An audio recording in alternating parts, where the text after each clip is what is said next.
It's a beautiful late winter day, March of 2021. Starting to feel a lot like spring. Boy, did I just see some geese flying north? I think so. Here's a section of the D&H Canal I've been trying to get to for years now. We're at the site of what was called Fiddler's Elbow. And this is now the town of Rochester's property. It appears that there was probably a bit of a landfill.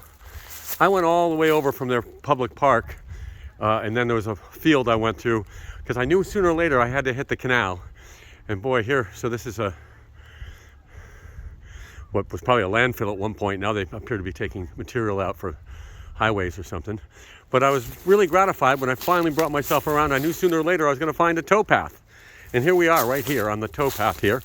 So here we've got that 40-foot wide or so, would have been 6 foot deep. I'm walking on the towpath as part of what was called, it was called Fiddler's Elbow because here was a spot where, because of stone deposits and the like, it took a long turn off to like a big, like a fiddler's elbow. Hey, that's where they got that name, right? So here as we walk along here, I've never walked this before. I'm expecting at some point to find some limestone cliffs and the remains of a kiln, presumably for cement work, that was right next to the limestone. And now over there I'm seeing stuff that may or may not be man-made.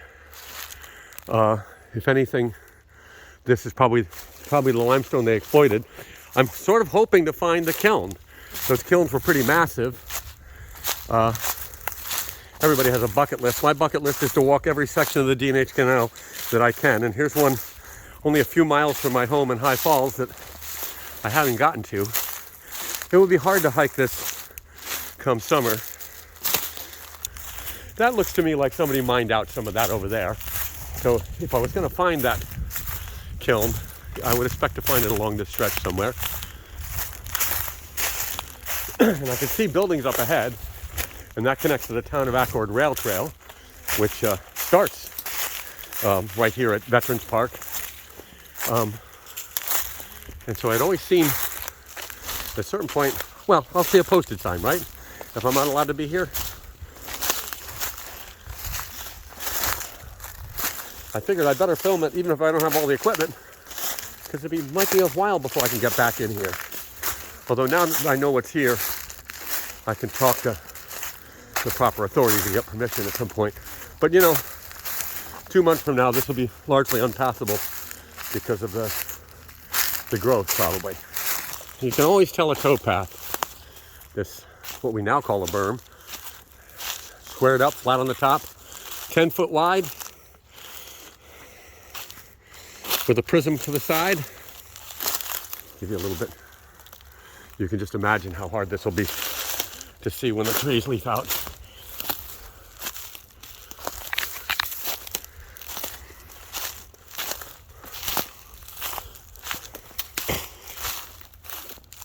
I always thought I'd have to get to this from the other side and get permission from the property owners, but I'm going to hit somebody's driveway eventually.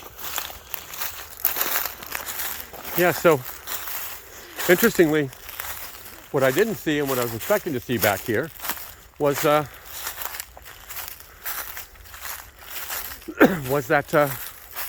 lime kiln. It should have been, well, at that point where I stopped and said that looked like somebody had mined out, there must have been a kiln there. Maybe I can get over to the other side. I didn't see. I was looking pretty carefully. And here we go.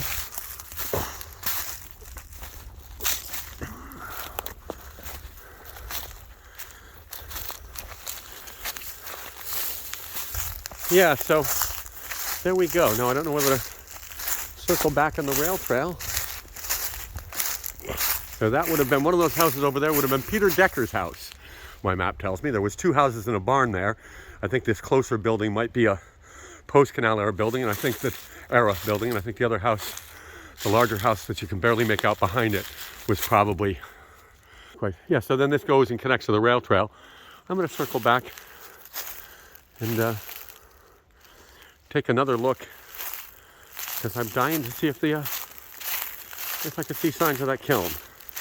But otherwise, what we've got here is what little is left. Most of Fiddler's Elbow being out on a peninsula, more or less, on a bend in the river, probably got washed away.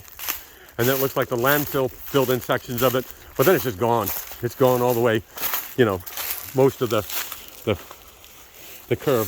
To think of all the people, 1,000 boats a year, two mules pulling, 3 people on the boats, plying this from April to November. It's fascinating.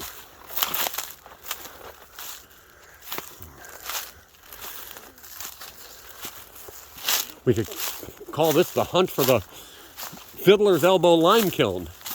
But that's only fun if we find the lime kiln. And I'm afraid I'm going to look more carefully on this return trip.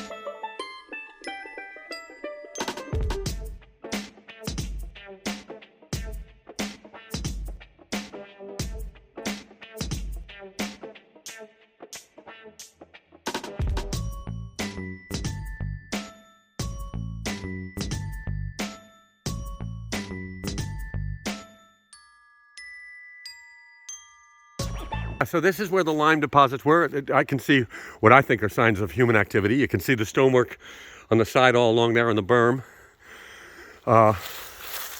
Wait for it. Wait, what's back there? Boy, maybe I should have worn my muck boots. It could be worth going over there. That might be the kiln over in there. Dare I? If the brambles will let me. See if I can get through this water down here. So I've crossed the prism. You can see my shadow is in the picture. That's clearly man-made stonework from the Canal era on this berm side here. But remember, this is the hunt for the lime kiln, right? So we're up here. Clearly, I don't see a kiln, but I do see an open pit mine. And so presumably that lime kiln was nearby. Well, I'm going to keep looking.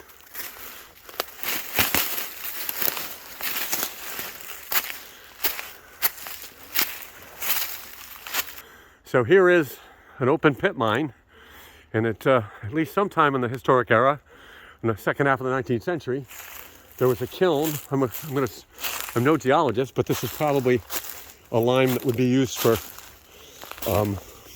cement, dolomitic limestone, to make natural cement. So once again, let me pan around here.